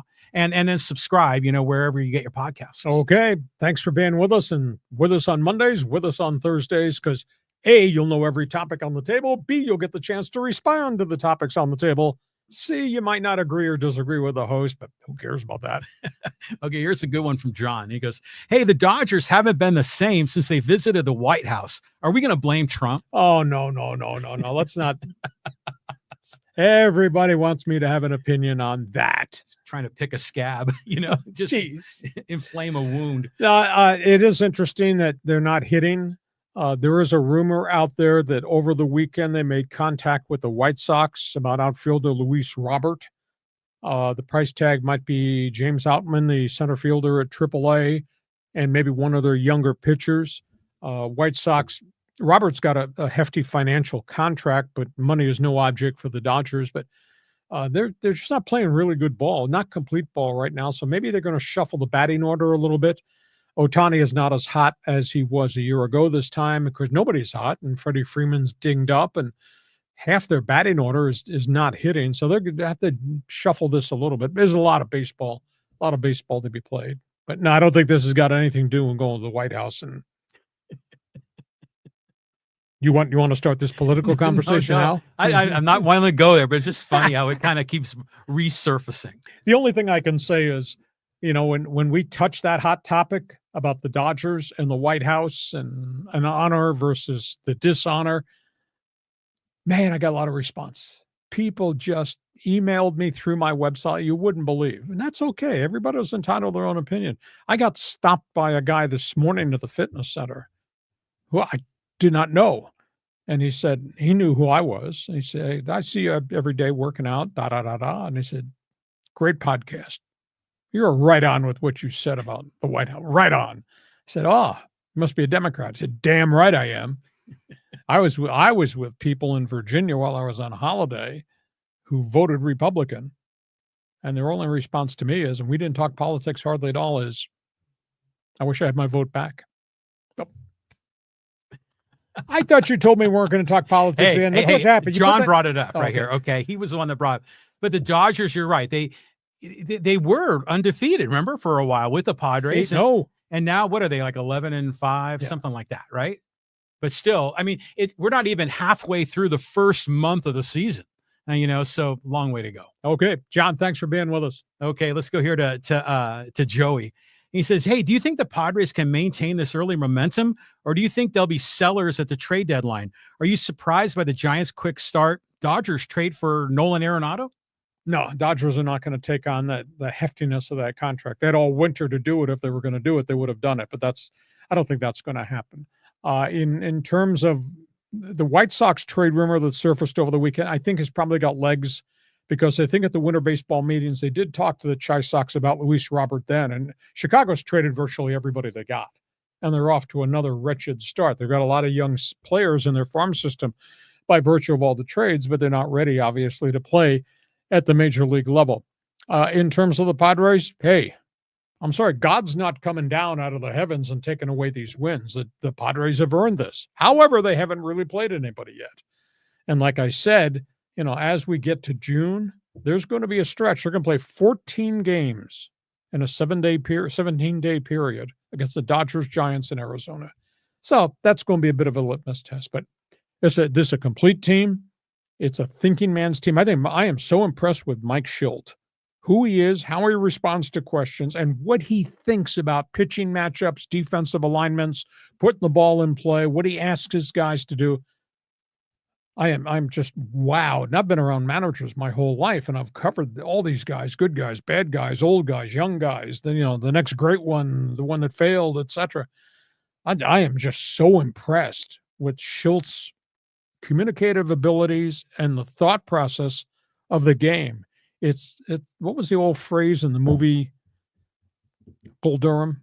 Pitch the ball, catch the ball, throw the ball. It's more than that if you're playing for Mike Shildt. I'm so impressed with him. Yeah, he's a good guy. And in the press conferences, he's like you say, he's well thought. He won't throw his guys under the bus. He's quick to praise guys that make small contributions in public. I think that's a great thing about him.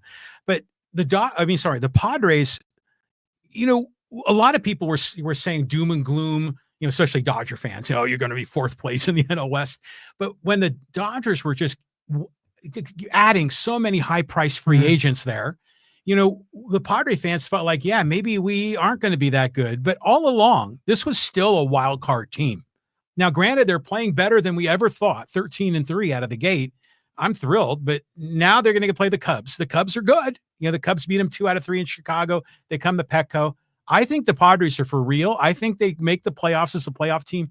But the Giants, hey, they beat the Yankees in New York. Yep. And that kid, I can't remember his name, the Korean center fielder, I think he had 2 bombs yesterday. Yeah, Jung Lee. Yeah, so good on them. I mean, if the Giants are a surprise team, yeah, this is going to be a battle royale in the NL West. Yeah, I concur wholeheartedly.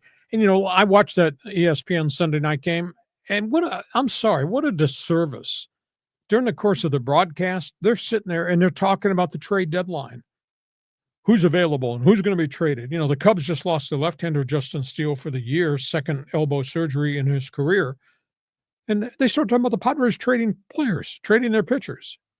Where's that coming from? The first-place Padres with the best record in baseball, and you guys have them giving all these pitchers up already because you don't believe. What a disservice to Padre baseball to be talking about that in the month of April. But that's been the standard line from the corporate national media forever. It's Dodgers, Dodgers, Dodgers. The world revolves around the Dodgers. And, the little tough, scrappy Padres, maybe they'll make a move here. But it's Buster Olney was on that broadcast, and he's for a long time been down on the Padres. And so, I don't know, screw those guys. The Padres are going to do well this season, and let's just take care of business in April. What a disservice to Padre baseball to have the national guys talking about, we're going to trade this guy. They should trade this guy. They may have to trade this. Hell, they're in first place. Shut up. Salute them for what they've accomplished. No, yeah, exactly. Okay. And yeah, it is early, but still, these wins count. Okay, we move on. Thanks for being with us, Joe. Okay, let's go here to Gordon. And he says, hi, Lee and John, listening from Las Cruces. Glad to hear everyone is okay in San Diego area. I'm a father of 13, and I know all my kids' names. Good luck with LA teams entering the playoffs. Well, Lakers, Clippers, it's going to be fun. I mean, if you get a good Laker team on that given night, I swear to you, they're going to score 135. But it's also a Laker team does not play a hell of a lot of defense. And I'm just looking collectively to see how good the Clippers are going to be, because they were 18-3 over the last month of the season, and they were storming by everybody. And it's obvious Kawhi Leonard is playing the healthiest basketball he's probably played in maybe 4 years. And you got him and you got Harden, and then you got the rest of this collection. Zubac, I think, is the most underrated big man in the league in terms of productivity. It's not pretty, but geez, the guy goes 21-17, and he does that a lot of nights. One night last week, it was 24-22. 22 rebounds and 24 points. And nobody ever talks about Zoo being an elite guy in the paint. I mean, collectively, that's a pretty good basketball team that the Clippers have. And obviously, there's great firepower out here, in the West. I mean, Oak City is just what a collection of athletes. What a really, really good team. Now, that's a young team that hasn't really done it very often in the playoffs. Houston's an even younger team, even with an older coach. So I don't know how far Houston goes because they've never walked down this road before. But I think the Western playoffs are going to be really, really fun. Yeah, I mean, like you figure you got the Clippers, the Lakers, and the Kings all in the playoffs. Yeah, but the Kings are an afterthought. But still, there's a lot of going on in LA right now. Plus, it's all Dodgers and the media and everything. And so, yeah, it's a good time then. And to your point about Zubac, I mean, I saw a play in the Warriors-Clippers game, and I think it was Harden that was driving the lane and then just like floated the ball up for an alley-oop for Zubac. And he just slammed that thing down. And you're like, oh, yeah, well, I always forget about that guy. And he was terrific. So the Clippers would be a really wonderful story if they can make a run here. But Gordon, 13 children. That's pretty good. That's something. 13. I'd say something, but I don't want to say it right now because I'm in enough trouble for other things I've said. Well, you could field a whole squad to play ball with 13 kids. You had 4 on the bench. Yeah, pretty good scrimmage. You have 2 teams. Yeah. And bench strength too. Yeah. Las Cruces, thanks for being with us, Gord. Go ahead, John. Okay, let's go here to Jason, the Metal King. He goes, I saw a pic of John Saunders in a West Michigan jersey. Had no idea he played hockey. How cool is that? He's smiling. Yeah, John was Canadian, went to Western Michigan, but Western Michigan's not been a national power at all. But, there's a lot of people back there played good college hockey. That conference kind of grew. Western Michigan, Miami of Ohio has been really good. Bowling Green has had nice tradition. That's all part of the Mid-American Conference. So, no, John was good guy. I don't know if he was a great hockey player, but he played, and then he went into work in television and did a great job and was beloved by an awful lot of people at ESPN. Yeah, I was trying to remember John Saunders. It sounded like an ESPN guy. Yeah. Yeah. Okay. Yeah. So it's cool that he played. There's another ESPN guy that played quarterback at UNLV. And I can't remember his name. But it's nice to see some of those guys are like athletes. Some of them come up through the journalist ranks. It's kind of cool. Interesting. Okay, we move on. Let's keep going here. Let's go to Showtime LA. He goes, hey, Dodgers will be fine. Gonsolin, Kopech, Phillips, and Kirsch will all be back soon. Plus, they have the top position player prospects. If Chris Taylor and Kike aren't hitting, just the ebbs and flows of the season. Yeah, very early in the season. I went through these spurts last year. They were, if you recall, they were really miserable on defense. I mean, they played really shoddy defense right in the beginning last season. Then they tightened the screws and they got better and better and better. And, they've started the season with virtually nothing from Freddie Freeman because of the multiple ankle injuries. And the bench bunch isn't hitting very well. That's a big issue. Kiki's not hitting outside of the odd home run. And Chris Taylor, second straight year, is not hitting. So, maybe there's going to be a transaction and one of these guys is going to probably disappear, but they've still got really good depth and really good pitching that's on the disabled list. And Gonsolin's thrown back-to-back really good starts at Oklahoma City, so he's right on the brink of being the next one to come, and we'll just see where it goes from there. Well, Kike is Mr. October, so yes. it's not his time of the year right now. What's the deal with Bobby Miller? Is he down in OKC? Yeah, he's down there, and he's pitched okay, not as good as Gonsolin. Gonsolin's just really dominating. Mm-hmm. So, again, depth in numbers. Depth in numbers. Well, here's another Dodger comment about depth in numbers, and this is from Gary. Dodgers need to DFA Chris Taylor and Miguel Rojas. They should call up younger MLB-ready players. Yeah, how many of them are ready? That's the big question. Taylor's so multi-position that that's a unique guy. What do they call that multi-position guy? The Swiss Army knife? Swiss Army knife, exactly. I mean, he can do so many things. And then, yes, he stretches where he will hit well in chunks of time. Rojas was a Gold Glove shortstop. It's just not hit very consistently since he came here. Again, you're talking about eating contracts. And do you want to eat some of these guys who might have two years left or 3 years on their contracts? So that's a debatable thing there. And how many do they have that are ready? They probably the top prospect is Dalton Rushing, first baseman, catcher, backup, has dabbled in the outfield. That doesn't solve your infield problem, doesn't solve your center field problem. So it's way too early. But at the end of the day, What the hell was that? How do you lose 16-0 at home to the Chicago Cubs? Yeah, that was weird. Yeah, I mean, especially if you're a fan coming out for that game. I mean, what are you supposed to think? But, they had Miguel Rojas mic'd up on Sunday, and it was cool him talking about how he wants to be kind of like a coach on the field, and then he'd offer some tribute to the people that passed away in Dominican Republic for that nightclub that had the collapsed ceiling. Yep. But Chris Taylor is a dude that has always burned the Padres. To your point, he's multi-positional, but he must be a little long in the tooth by now. Yeah, he's got to be in his mid to upper 30s. But the guy's got value because he could play all these positions, and a guy has this history of these stretches where he hits 321. Not hitting 321 right now, but hey, it's a long season. We're early. Okay. Let's get a couple of quick ones before we go to social media. Callan had another one. I thought this was worthy. He goes, also stick taps to Will Francis, who made his AHL debut on Sunday in Coachella Valley. Yeah, we talked about this last week. For the hockey fans who don't know, Will Francis was a college hockey star at Minnesota Duluth. He was drafted by the Ducks, signed his contract. He has come back from leukemia and cancer 3 times in his young career. And it's really waylaid him in terms of his ability to play. The Ducks had signed him. He sat out a chunk of the season, came back at Minnesota Duluth, played towards the end of the year, and turned pro. They sent him to San Diego. He practiced with the Gulls for about a week. He played his first game last night. Big kid, 6'5", 215 pounds. I think he was a 3rd-round draft pick. But like you say, good point there. Stick taps to Will Francis. The Gulls are out of the playoff race, have kind of cooled off, but they've had, I think, collectively a pretty decent season with a bunch of young guys playing well. But, man, you root for a kid like Will Francis. You think at age 21, he's fought back from leukemia 3 times, John. That's special. Yeah. Now, wasn't there another, like a big star for the Penguins that had leukemia? Mario Lemieux. Yeah, that's the one. Way back in the day. Mm-hmm. It was non-Hodgkin's. Non-Hodgkin's lymphoma. Yeah. And he came back totally. Mm-hmm.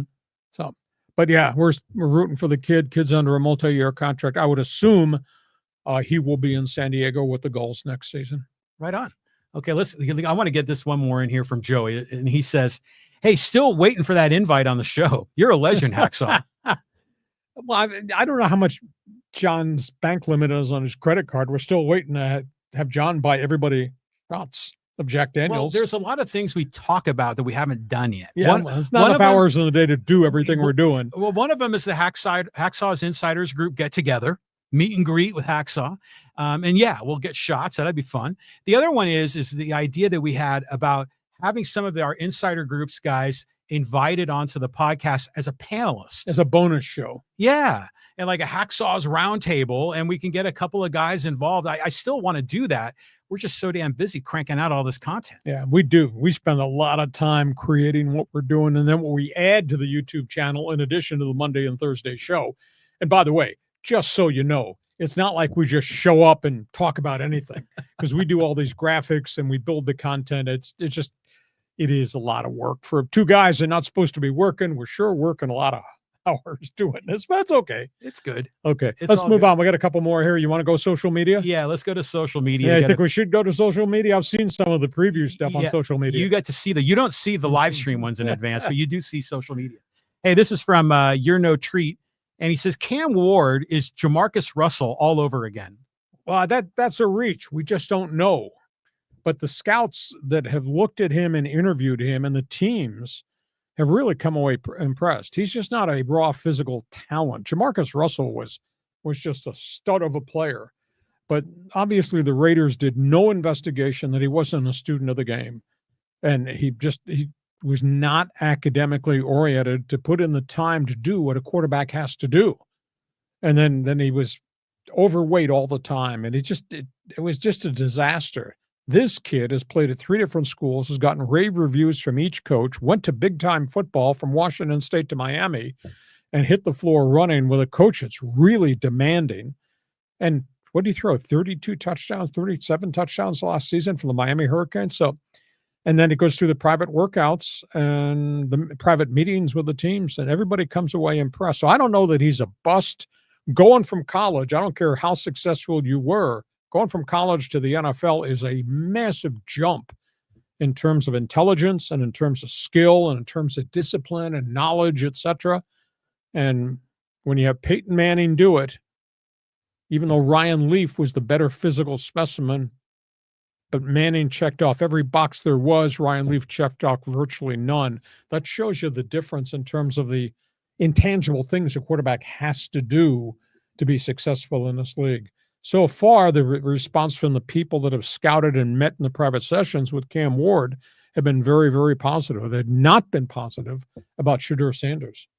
Yeah, this is a bogus comparison, these two. Cam Ward and Jamarcus Russell, very different character here for these two guys. And to your point, making that jump to the next level, to the NFL, the mental game. And Jamarcus Russell had no mental game. No. and Cam Ward seems to be a quarterback that's sort of rising even further in his perception going into this draft, as Shedeur is kind of sliding a bit. But the question is even if Cam Ward performs the way we hope he can and at the maximum of his capability, is he going to be a star in the NFL? I think we won't know. Well, it depends on the organization. If it's the Tennessee Titans, can they put enough good people around him? Obviously, you got to have a quarterback, but you need a left tackle and you need quality speed receivers. You need running back. And by the way, do you have enough defense? Tennessee does have defense, but it sure looks as if Tennessee's changed its mind. That's why this Cam Ward to the Titans story just seems to be growing and growing as we're a week and a half out from the draft. We'll talk more about it next week for sure. Okay. We've got a couple of Padre comments here that are pretty good. Let's go here first to Mike. Talking about AJ Preller. Did he finally get it right? He goes, what in the hell are you talking about, Lee? 4 of his top players can become free agents and split at the end of 2025. The Padres won't try to keep any of them. King and Cease can be gone along with the closer. The first baseman can take a walk. Are the Padres going to spend a dime to keep any of them? This is the same old AJ Preller. He's playing once again for one season. But at least the last couple of years, they've given you some really quality baseball. And if they can guide this thing through and actually go deep in the playoffs and maybe even go to the World Series, then you say very successful season. Now, they've kept the payroll north of $200 million, which was more than I was told it was going to be. I was told they were going to have to cut it back to $190. Which was a jump from what was last year at 171. So if they keep it at 200, maybe there's a chance they keep some guys. San Diego's a pretty nice place to play. So who's to say that Michael King might not want to stay here on a 2 or 3 year deal? Now, I don't know that they can afford to pay $30 million per year for every guy that's going to be a potential free agent, but you're worrying too much about what's down road. Let's just see what they make of the season if they continue to play at a superstar level and be really good and stay free of injury. But Preller's different, though. Preller's learned a lot. Preller's pissed away a lot of money. AJ and I don't quite agree on everything, and that's one of the things we disagree on, is that he wasted so much of Peter Seidler's money in so many early years and overpaid for a whole pile of people didn't pan out. Now, he's got it right now. We'll just see if they can continue to grow this thing. I'm not ready to wave any white flag, and I don't think you should be waving a white flag. Enjoy the run, and let's just see if last year's good season, lousy ending can be superseded by this year, good season, good ending. No? I just don't get the AJ Preller hate. I mean, yeah, sure, some of those deals didn't work out. You lost Trey Turner. This James Wood's going to turn out to be a great hitter for the Nationals. We knew Mackenzie Gore was going to, and CJ Abrams would be good. But you got a lot of talent in. They made the playoffs, and was it 3 of the last 5 years? Is that what it is? Or 2 of the last 4? And they're looking great this season. And, oh, man, that Michael King and that shutout yesterday, that ball moves in like a sinewing snake. That fastball, the 2-seamer will move different than a lot of other pitchers. I'll bet you Preller is able to keep one or the other, King and Cease. We'll worry about that when we get to the July 31st trading deadline. Let's just see.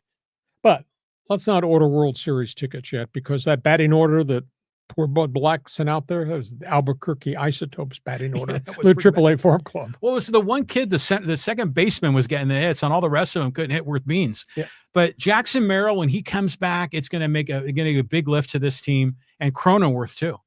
On we go. On we go. Okay, let's go here. Talk a little bit about PGA, LIV. And this is from David, talking about the PGA rejecting the LIV Golf offer. He goes, the PGA Tour is correct to reject the Saudi offer.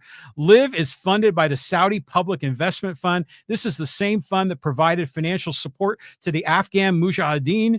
This group included Osama bin Laden, who founded al-Qaeda after the Afghan-Russian war. Many of the 9/11 terrorists on our country were from Saudi Arabia. We don't need any blood money invading the most sacred institutions. Blood money.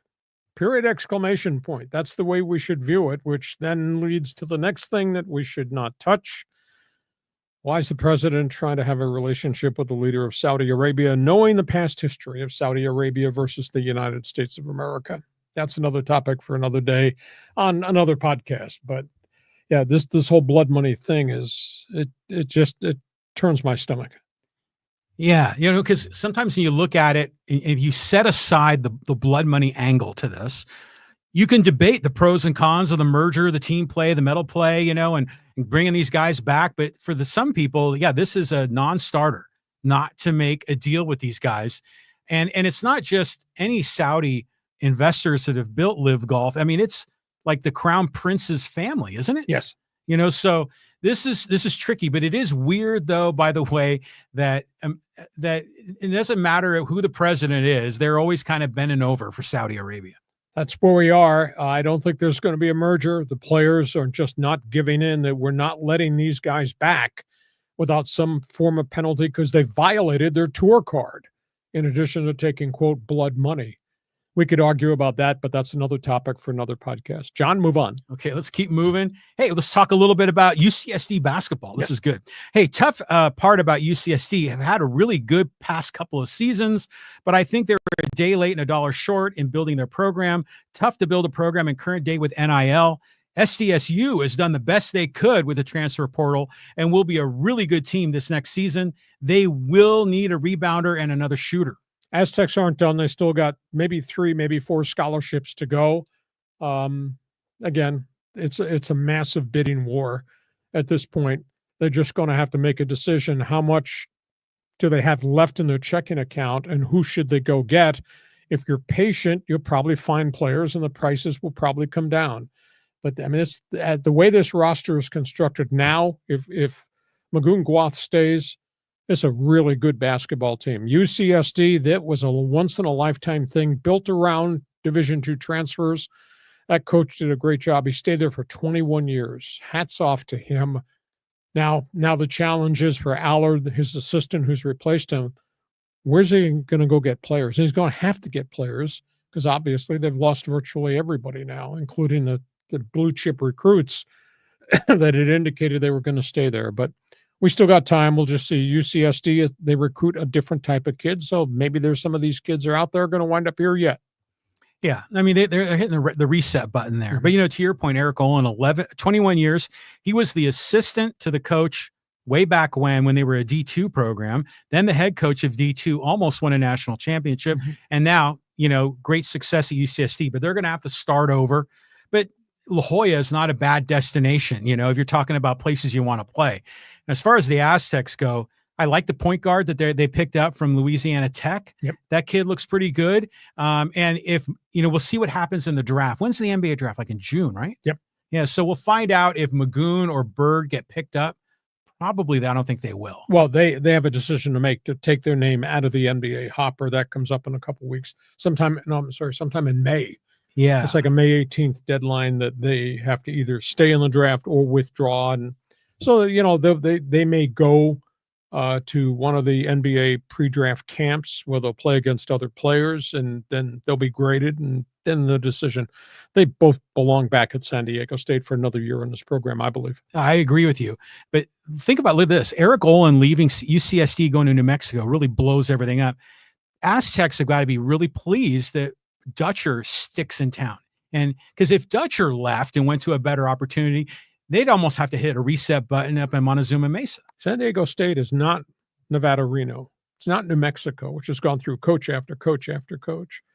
I thought when Steve Alford was in Albuquerque and did a really good job, but it's a lock to stay here, but he left. UCLA. Yeah. And, it's not Utah State. That's not Wyoming. So, we are the benefit of a great leader who's elected to stay here. And maybe he didn't want to leave San Diego State, or maybe the dollar offer wasn't the right one, or he's found a lifestyle here. He lives right near me in Rancho Bernardo. So Dutch done a hell of a job, and he's just got a different set of standards, and he's got a lifestyle that he really likes. That's who we are. Yeah, we're very fortunate to have him. Exactly. And when Steve Fisher came here, the same thing. Very fortunate. I was still kind of bummed back then in '99. I thought we should have gotten Tarkanian, but boy, it really worked out. I wouldn't have touched that one with a 10-foot pole. But there was a lot of, there was a gray cloud over Fisher, and everything went down in Michigan. So anyways, let's keep moving. Let's talk more Padres here. And this is from Abe Froman, the Sausage King of Chicago.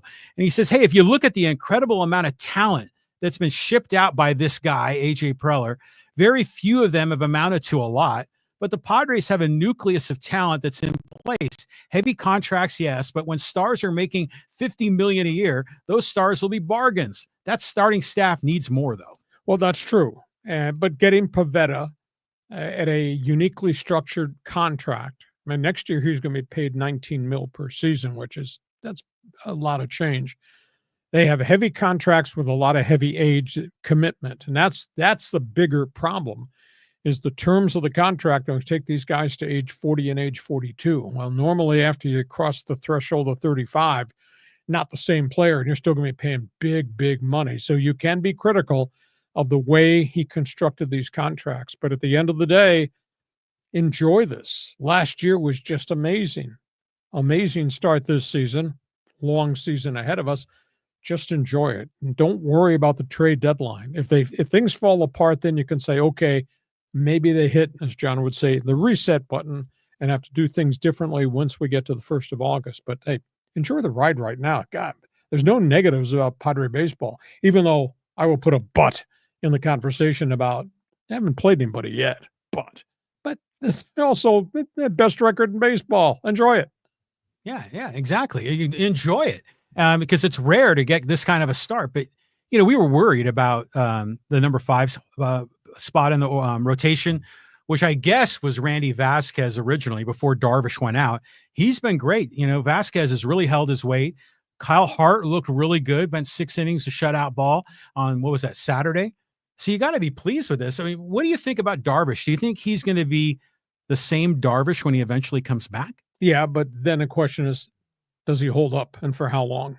And again, he's not ready. I mean, this may be another 3 or 4 weeks. Mm-hmm. And obviously Waldron now on a 60-day DL because of the oblique. That's going to be June into July. And you are allowed to do this podcast with your heart. Sometimes you need to do it with your head.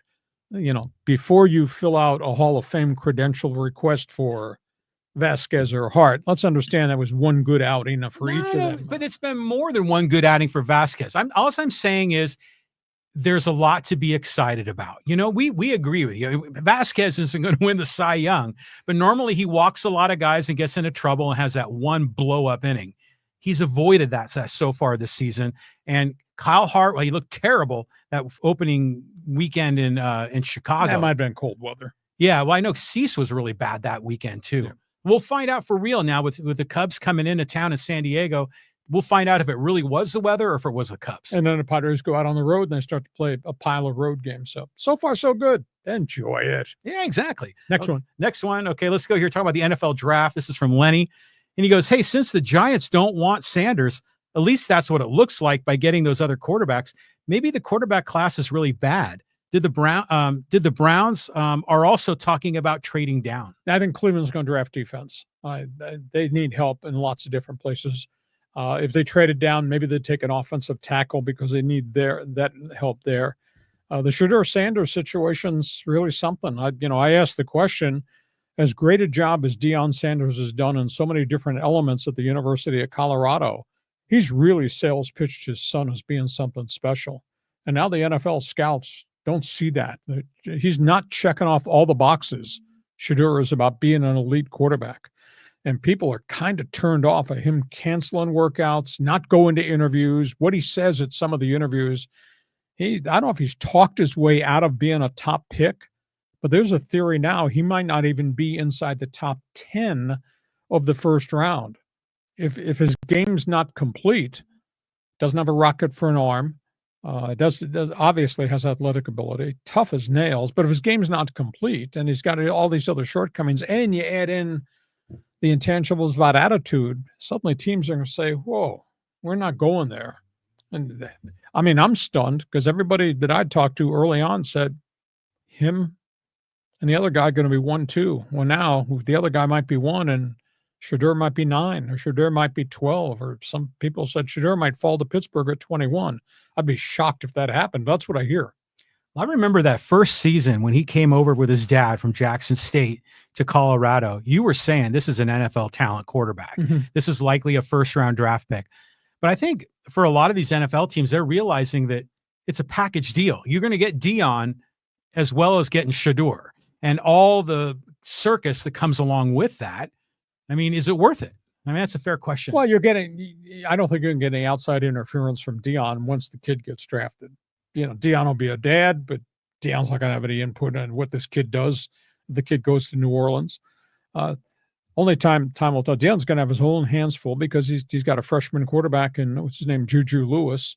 They're going to try to play a freshman in the Big 12, which I think is going to be really, really hard. So draft can't get here quick enough. Man, that's a really unique storyline. So, and there's a pile of teams that need quarterbacks still. I'm thinking now that the draft has become this event that travels around America, that actually might be a fun thing to go attend. Because you used to always be in New York City at the theater where the Rockettes perform, and Radio City Music Hall. But where is it going to be this season? Green Bay, I believe. Green Bay. Yeah. Interesting. But in May, right? Yeah, and they put in late April. Late April. First day of the draft, I think, is April 24. It's now a 3-day event: Thursday, Friday, Saturday. Unbelievable. First round, second round, and then the rest of the rounds. You'll go have a vacation in Green Bay, Wisconsin. It's fun to watch. Okay, let's do a couple more here before we put a lid on this. Okay, more Padres talk here. Let's go to Mr. Full Circle. And you gave your NL West preview about the Padres being a third place team. And he says, how do we look now compared to Arizona? LOL. Mr. Full Circle, thank you for the critique and follow. End of the day, we're only, 4 weeks into the season. It's long 162 game schedule. Padres, they're playing really, really well. Padres haven't played anybody yet. Arizona's played the tougher schedule. But, the National League West is kind of tight, dude. I mean, Dodgers, Padres, Giants of all people, and Arizona. I don't think San Francisco keeps this pace up. I think Arizona is going to be good before this thing is all said and done. And the Padres are good as long as there's no more injuries to their front three starting pitchers. So wide open baseball. And this is not the best of Dodger baseball yet. That is still to be delivered. I am positive that's going to happen. So I don't know. It sounds like Mr. Full Circle doesn't agree with the host of this podcast. How dare he argue with you? It's funny. It's like you'll say one thing and you're correct when you say it, and then like 2 weeks later, that team might go into a slump or something. And then people come out at you like, "Hey, dumbass! What do you think about that now?" Yeah, right, exactly. So they play it both ways, but it is early in the season. It's going to be a great run. This could be an historic ride for the Padres. The last time they started this well, they made the World Series, 1998. Yeah, so. Yeah, it's early, but let's enjoy the ride. And it's going to, like you say, we get to June, it's going to be tough. Okay. We'll find out for real. Mr. Full Circle, you check back and we'll look at those stand-ins again and talk more. Thank you. Okay, let's check this one. Have we gotten here? No. Yeah, I think we did. Oh, this is Abe Froman. We did get to Abe Froman. Let's go here to the Giants comment from Dark Sunrise. And he goes, hey, look out for the Giants too. They're really good and they're really deep. I don't have to have enough pitching. But if they keep that pitching they currently have, led by Justin Verlander, Logan Webb has just been dominant. And if they can continue to score runs, then maybe they're going to surprise some people. But Lee, the young Korean outfielder who hardly played at all last year, had back problems. He's hitting really well out of the gate this season. And they got a journeyman infielder, used to be with the Mets. He's hit a pile of home runs early this season. Help me here. Second baseman, Flores.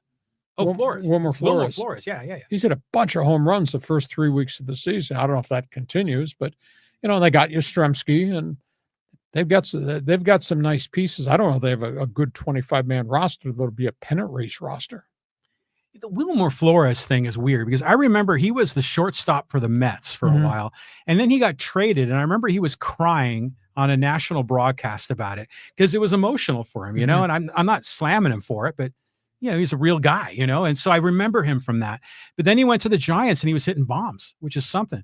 But to your point, Logan Webb, he is crafty, and that guy, what is it, like a sinker or something that he throws that keeps the batters off pace? But you know who he looks like? I don't know if you ever watched Breaking Bad, but there's a character on there. His name's Todd. It's Jesse Plemons, I think his name is, the actor. Looks just like Logan Webb. Logan Webb looks like a pretty good frontline Cy Young Award pitcher if they keep him healthy. Yeah. He is fierce competitor. Yeah, he really is. Yeah. So give me the ball and get the hell out of the way. Giants, just unbelievable. Let's take one more here. I think we've got through all the social media ones that we had prepared, Lee. We got it all covered. Okay. Hey, listen, we're here Mondays at 1:30, Thursdays at 1:30. We asked you to share, tell everybody what we're doing. We asked you to subscribe on the different social platforms. Most important, you can help us really grow this thing because we do think this podcast is damn good. Give us a thumbs up. Give us a 5-star rating. Follow us. Tell everybody about us. We're here Mondays and Thursdays. And, of course, we want you also to join us on a YouTube channel for all the other things that we put up during the course of the week. Podcast brought to you by Dixie Line Lumber and Home Centers. On locations to serve you in San Diego. You got projects, they've got materials. Go to DixieLine.com just to see all the things they offer to you. Dixie Line Lumber. John, take a deep breath. Here comes the NBA play-in games. We got baseball to talk about. There'll be more rumors by the time we come back Thursday as it goes to the NFL draft, and hockey playoffs are just around the corner. Hey, by the way, welcome back to San Diego. Did you have a good trip? I had a great trip. I had a tough time with the airlines and the weatherman. Yes, thank you. And you're still all over sports even when you're in vacation. Oh, the amount of stuff that I wrote and we put up on the website while I was away. Damn, it's impressive. Pat yourself on the back. We'll see you Thursday. All right, right on. Thank you for being with us. Always great to have you part of this, co-hosting with us on Hacksaw's Headlines. Join us again for Hacksaw's Headlines on YouTube, Facebook, and Twitter.